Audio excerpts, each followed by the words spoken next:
folks, I'm Tom Vassell. Welcome to Week in Review. This is where we go back and take a look at all the videos we've done over the past week and give you a short summary of them, tell you what we think about them, and then if you want to watch the whole video, you can check out the link in the description below. Are you ready? Because here we go. Hey everybody, Z Garcia here. So here are my reviews from last week. I reviewed an expansion to a card game Bali's called Temple of Shiva. I rate this a 7 out of 10. That's actually higher than what I rated the base game, because I think the expansion fixes a couple of things. A couple of problems I had with the original game. Mainly, the deck was too small. The game ran out, ended too quickly. This gives you a few more cards. And some of the sort of market that you were manipulating was too open. It was too easy to track what was good and what was bad. And this, again, fixes that by having more cards be hidden. I really enjoyed it with the expansion a lot more. And so 7 out of 10 on that. I reviewed a card game called Blossoms. This is for 2 players. And in it you are growing different flowers and then cutting them and collecting sets. It's a very simple game, a gorgeous game. I enjoyed it. I thought the replayability was maybe a little on the low side, but I like the way it looks, and I think it's going to be one that a lot of people are going to bring to the table often just because it looks so good and it's easy to play. I rate that a 7.5 out of 10. And then lastly, Verona Twist. Verona Twist I rate an 8 out of 10.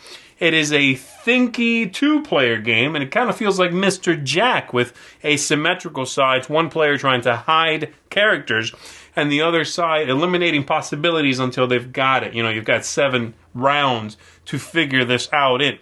It's a very well-produced game, gorgeous pieces, a cool theme with Romeo and Juliet, and the whole Capulet thing. And I just thought it was a really pleasant surprise for me. Very much enjoyed my bonus Mr. Jack game as I'm taking to calling it. So there you go. That's it for me. I'll see you on the next one. Hey folks, welcome back to another Week in Review. To this week, or this past week rather, I did 2 of my videos on my lonesome. The first one was a review for Black Skull Island. This is a family weight game, definitely, from Strawberry Studios, which is actually NSKN. And this is their family weight level game category or line, and it's really fun. I really enjoyed it. It's not your heavier brain burner or anything like that, not even close, but it is fun. Had a great time playing it, and looking forward to seeing it hit the table some more. Gave it an 8 out of 10 for a family weight level game, so take that for what it's worth. And then the second video I did was what's in there video for the other expansion. I told you it was coming this week, called Arcane Portals for Sword and Sorcery from Ares Games. So I just take and go through and show you everything that comes in the box so you can make a better informed decision about that expansion. So that's it for me. There was a whole lot of other live stuff that I was involved with, but you can go check that out on your own. Thanks for joining us. See you guys and gals on the flip side. Back to the rest of your week. Okay, so for me, first of all, we'll start with a 3. This is Metro, a game about connecting subway lines. I really wanted to like this game, but it really is just absolutely random. Half the time you can't connect your trains. It's not fun at all, I found, unfortunately, because it looks pretty neat. Then we have Throne, which is a dice trick-taking game, which concept really appealed to me. Roll some dice, and those dice are your card that you play that turn. The problem is it's just way too random. It is way too chaotic and random. You can change dice and do things, and at the end of the game, whoever rolled best wins. Then we have Rice Dice. This is a smaller version of the Spirits of the Rice Patties.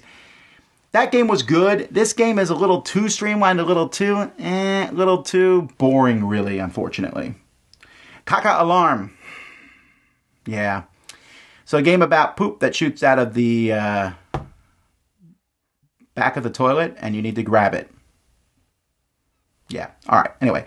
Campus Cafe. This is an interesting game in which you are delivering orders at a campus cafe. You're going around and, it's a dice placement game. It's a decent game, but it is overly complex for how simple the gameplay itself is, and the rules are all mixed up in a jumble. They have, basic, medium, advanced game and all that. It's unfortunate because I think it could have been really good. Then we have Ringo, which is a little abstract strategy game. This was a 7. I like this one a lot, as you are trying to put 4 discs in a row or 4 rings in a row. Pirate Tricks, another trick-taking game, but this one I enjoyed, in which you are bidding on the cards that will be in your hand. just you can get points for having combos of cards in your hand, but then you also play a regular trick-taking game with them. It's a pretty interesting idea. Flush. Another toilet game, but this one actually I thought was pretty good, even though it looks silly as all get out, as you have this thing in your head and you're trying to... It's like 3 kid games in one with catapults and water spraying and stuff, but it works well and it's not nearly as disgusting as Kaka Alarm. Bushido, this is a 2-player samurai style game where you're back and forth, trying to kind of outmaneuver the other person with dice, and it's more strategic than you might think. It's a dice chucker, but there's a lot of tactics involved with it. Then we have an 8-2, The Primary. The Primary is an area control game, very simple, fun game in which you are trying to become the candidate for your party. It's not political at all, but it is about electioneering and about a primary, but it's essentially an area control game. I think it's a really well put together one. Tiny Towns, I gave it 8.5 to. Really like this bingo-esque game where you call out a cube, everyone puts that cube on their board, you put them in different patterns, you can change them into buildings, but it's also really thinky. It's like easy and thinky at the same time. It is a great combo. And then my favorite game of the week was Detective Club. This is a party-style game on the lines of Dixit, where you play a couple cards and you say a word that, explains these cards, except one person doesn't know what the word is. So once you announce what the word is, everyone goes around and explains why they picked their card. One person has to just basically make it up why they picked their cards, which sounds hard, but it works really well. I love this game. It's fantastic. So that's it. That's our look back for the week. I put out a boring unboxing. We did a lot of, regular daily unboxings. Of course, we did a whole slew of live things. In fact, one of the funniest top 10s, or at least the most I've laughed in a while, the 10 most annoying characters in games. I'll see you all next time. Until then, I'm Tom Vassell, and you've been watching Week in Review on the Dice Tower.